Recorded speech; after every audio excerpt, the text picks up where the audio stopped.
everyone, this is Purushottam here, welcoming you to Genius Academics. Today we are going to cover the second part of the life processes. If you have not watched the first part, then don't worry, you can check the link given in the description below. So let's start today's session on life processes. Okay तो first part में हमने क्या देखा था। First part में हमने main types of nutrition देखे थे, like autotrophic nutrition and heterotrophic nutrition, और ये मैंने आपके क्यूज के फॉर्म में पूछा भी था आपसे क्वेश्चन ये। ओके देन हमने फोटोसिंथेसिस पढ़ा था, फिर क्या क्या इवेंट्स हो रहे हैं फोटोसिंथेसिस के वक्त उसको हमने स्टडी किया था। फिर रिक्वायरमेंट्स ऑफ फोटोसिंथेसिस को भी हमने पढ़ा था, प्रोडक्ट्स ऑफ फोटोसिंथेसिस को जाना था, structure and function of stomata, और हमने ये भी देखा था कि how guard cells help in opening and closing of stomata. तो ये सारे टॉपिक्स को हमने पार्ट 1 में कवर किया था। तो आइए आज पार्ट 2 में हम नेक्स्ट टॉपिक यानी कि टाइप्स ऑफ हेटरोट्रॉफिक न्यूट्रिशन, जो कि 1 marks as well as 3 marks के लिए काफी ज्यादा इंपॉर्टेंट है। And don't worry if you don't have notes, because इस स्लाइड्स में मैंने पूरे सीबीएसई पैटर्न को ध्यान में रखते हुए आपके लिए नोट्स लाए हैं। तो आप वीडियो को रिप्ले करके ये सारे नोट्स को आप अपने हैंड रिटन फॉर्म में बना सकते हो, ताकि एग्जाम के वक्त आप क्विकली रिवाइज कर सको। ओके सो पिछले सेशन में तो हमने पढ़ लिया था कि न्यूट्रिशन के मेनली 2 टाइप्स होते हैं, autotrophic nutrition and heterotrophic nutrition. पर आज हम हेटरोट्रॉफिक न्यूट्रिशन के भी फर्दर क्लासिफिकेशंस को स्टडी करने वाले हैं। क्यों? क्योंकि ये आपके एग्जाम पॉइंट ऑफ व्यू से काफी ज्यादा इंपॉर्टेंट है। ओके तो इसे भी डिस्कस कर लेते हैं ताकि एग्जाम में आ जाए तो आप इसे कंप्लीटली लिख सको। तो अब आप सोच रहे होंगे कि जरूरत क्या पड़ी हमें हेटरोट्रॉफिक न्यूट्रिशन को डिवाइड करने की इन थ्री कैटेगरीज में। तो लॉजिक काफी सिंपल है। अब देखो सारे ऑर्गेनिज्म है ना, उनके अवेबिलिटी ऑफ फूड यानी कि वो कहाँ से फूड ले रहे हैं और वो किस तरह से उसे ऑब्टेन कर रहे हैं। ओके सबका तरीका अलग अलग है, तो हम कैसे सबको एक कैटेगरी में स्टडी कर सकते हैं, इसलिए हमने इनको क्लासिफाई कर दिया है। ओके 3 पार्ट्स में, saprophytic and parasitic and holozoic, और ये तीनों को अभी हम पॉइंट वाइज डिस्कशन करने वाले हैं काफी अच्छे तरीके से, ताकि एग्जाम में आ जाए तो आप बिल्कुल अच्छे से लिख सको। ओके फर्स्ट ऑफ ऑल हम सेप्रोफाइटिक न्यूट्रिशन को डिस्कशन करने वाले हैं। ये काफी सिंपल है और आपको याद आ ही जाएगा। जब भी सेप्रोफाइटिक न्यूट्रिशन सुनो तो किसको याद करना, आपने रेनी सीजन में आपने आसपास कहीं लकड़ियां देखी होगी, उसके ऊपर आपने देखा होगा कि क्या कुछ ग्रो होने लगता है। तो वो पता है क्या होता है, वो मशरूम होता है या फिर कुछ अलग अलग टाइप्स के बैक्टीरिया फंगी होते हैं, जो कि क्या करते हैं, वो एक तरीके से अपना खाना लेते हैं, उधर से न्यूट्रिशन करते हैं, न्यूट्रिशन को परफॉर्म करते हैं। ओके तो उसको देखो कितना अलग तरीका है ना उनका न्यूट्रिशन परफॉर्म करने का, सबसे अलग परफॉर्म कर रहे हैं। तो उनको हमने किस कैटेगरी में डाल दिया, सेप्रोफाइटिक न्यूट्रिशन में।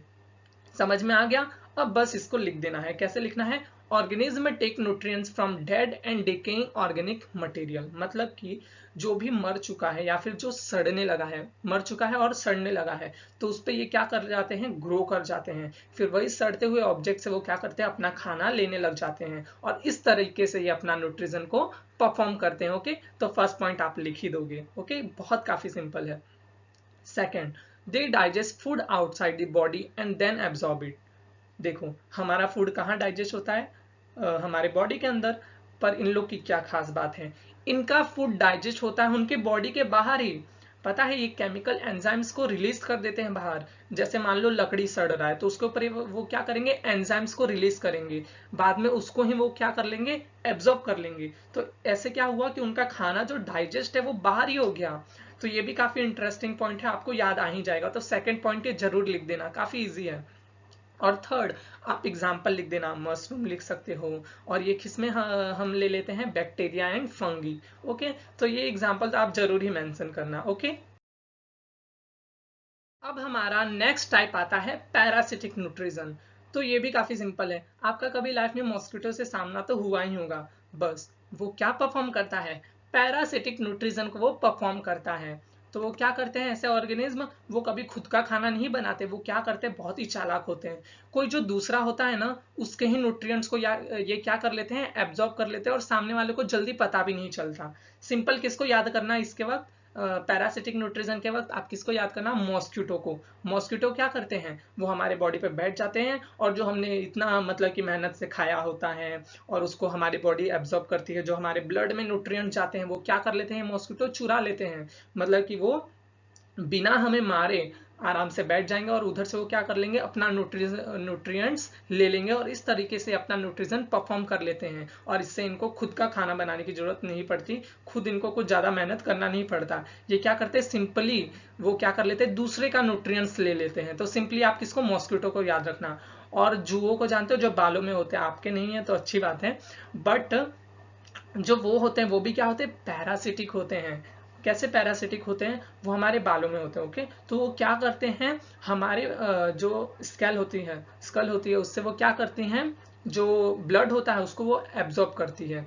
तो हमें पता चलता है क्या, और इससे हम किल होते हैं क्या, नहीं होते। तो वही पॉइंट लिखा है कि ये क्या कर लेते हैं, न्यूट्रिएंट्स ले लेते हैं। Organism take nutrients from other organism, दूसरे ऑर्गेनिज्म से, विदाउट किलिंग देम, उन्हें बिना मारे। जैसे कि जू या फिर जो मॉस्किटो है वो हमें मार रहा है क्या, नहीं मार रहा, वो आराम से अपना जो है न्यूट्रिएंट्स को वो ले रहा है।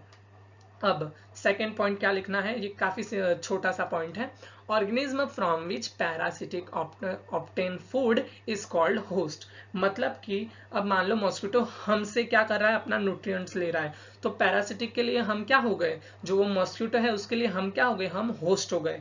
क्यों, क्योंकि वो हमारे वजह से ही क्या कर रहा है, वो अपना न्यूट्रिएंट ले पा रहा है। तो वो जिससे भी वो अपना न्यूट्रिएंट्स गेन कर रहा है, उस ऑर्गेनिज्म को हम क्या बोलेंगे, होस्ट बोलेंगे। जैसे कि मॉस्किटो के लिए होस्ट कौन हो गया, ह्यूमन बींग्स।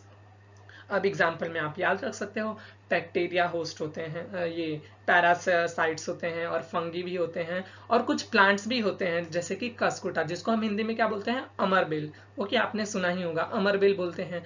और animals like ticks, lice, leeches and tapeworms. Okay, तो ये सारे हमारे कौन सा न्यूट्रिशन परफॉर्म करते हैं, पैरासिटिक न्यूट्रिशन। ये भी आपको याद हो गया ना, काफी सिंपल था। अब थर्ड टाइप ऑफ न्यूट्रिशन वो है जिसे हम ह्यूमन बींग्स परफॉर्म करते हैं। ओके, तो organism take nutrients from parts of plants और एनिमल्स और होल ऑर्गेनिज्म। ये होलोजोइक न्यूट्रिशन जो परफॉर्म करते हैं ना, उन लोग पता है क्या करते हैं यार, हम लोग ही परफॉर्म करते हैं, ह्यूमन बींग्स और भी परफॉर्म करते हैं, जैसे कि अमीबा। तो इन लोग क्या करते हैं, इन लोग अपने न्यूट्रिएंट्स को कहाँ से लेते हैं, कोई प्लांट के पार्ट्स हो गए उधर से वो ले लेंगे, या फिर जो ऑमनिवोरस होते हैं वो क्या करते हैं, वो नॉन वेज को भी खाते हैं। ओके, नॉन वेजिटेरियन भी होते हैं, तो वो क्या करते हैं, वो अपना न्यूट्रिएंट्स कहाँ से ले रहे हैं, वो अपना न्यूट्रिएंट्स एनिमल्स के बॉडी पार्ट से भी ले रहे हैं। तो होलोजोइक न्यूट्रिशन में वो ऑर्गेनिज्म आते हैं जो कि अपना न्यूट्रिएंट्स कहाँ से ले रहे हैं, या फिर प्लांट से ले रहे हैं, या फिर कोई कोई एनिमल से ले रहे हैं। Organism take food and break down and digest food material inside their body। अब ऐसे ऑर्गेनिज्म जो होते हैं वो क्या करते हैं, फूड को तो कंज्यूम करते ही हैं और उसको ब्रेक डाउन और डाइजेस्ट करते हैं, कहाँ पे, इनसाइड देयर बॉडी, यानी कि हमारे बॉडी में हम खाना खाते हैं वो पूरा कहाँ डाइजेस्ट हो रहा है, हमारे बॉडी के अंदर डाइजेस्ट हो रहा है। तो ये सेकंड पॉइंट हो गया। और थर्ड पॉइंट हमारा एग्जाम्पल, हम खुद ह्यूमन बींग्स और हमारी तरह ही एक छोटा सा जीव है, बहुत ही छोटा सा माइक्रो ऑर्गेनिज्म, जिसे हम क्या बोलते हैं, अमीबा। और अमीबा के बारे में भी हम स्टडी करने वाले हैं। ये 5 मार्क्स के लिए काफी ज्यादा, ये छोटा सा तो है पर आपके एग्जाम में ये 5 मार्क्स आपको दिलवा सकता है, तो इसे भी हम कवर करने वाले हैं बहुत ही अच्छे तरीके से। Okay, so question of the day है हमारा, which type of nutrition is perform by amoeba, and your options are holozoic nutrition, parasitic nutrition, या फिर सेप्रोफाइटिक न्यूट्रिशन। तो आइए चेक करते हैं आपने कितना पढ़ा है, और इसका आंसर आपको मुझे कमेंट बॉक्स में जरूर जरूर देना है, और मैं आपको उधर ही रिप्लाई भी करूंगा कि आपका आंसर राइट है या फिर आपको इंप्रूवमेंट की जरूरत है। ओके, सो इसका आंसर आपको मुझे कमेंट बॉक्स में बताना है, जरूर बताइएगा, ताकि मुझे भी पता चल सके आप लोग ने कितना जाना। ओके, सो आई होप आज के सेशन से आपको काफी ज्यादा हेल्प मिली होगी, और अगर जेन्युइनली हेल्प मिली है ना तो लाइक कर देना। ओके, क्योंकि मैं नेक्स्ट टॉपिक जो है वो न्यूट्रिशन इन अमीबा के बारे में लाने वाला हूँ। नेक्स्ट सेशन हम इस पे करने वाले हैं। ये अमीबा मैंने आपको बताया ना, ये भले है छोटा सा, बट एग्जाम में आ जाता है कितने मार्क्स के लिए, पूरे 5 मार्क्स के लिए तो ये आपको 5 मार्क्स दिलवा सकता है। तो इसको हम बहुत ही अच्छे से समझ लेंगे ताकि ये आ जाए ना, तो आप समझने के बेसिस पे आप अपने पूरे 5 मार्क्स ले सको। तो इस तरीके से हम इसको स्टडी करेंगे और नोट्स में ही लाने वाला हूं। तो नोट्स के लिए आपको कहीं और जाने की जरूरत नहीं है, आप वीडियो को रिप्ले करना और पूरे नोट्स को आराम से लिख लेना। बहुत ही सीबीएसई पैटर्न के हिसाब से उसको डिजाइन किया गया है, आपके एक भी मार्क्स उससे कटने के चांसेस नहीं रहेंगे। और नेक्स्ट वीडियो कल ही आ रहा है, ओके।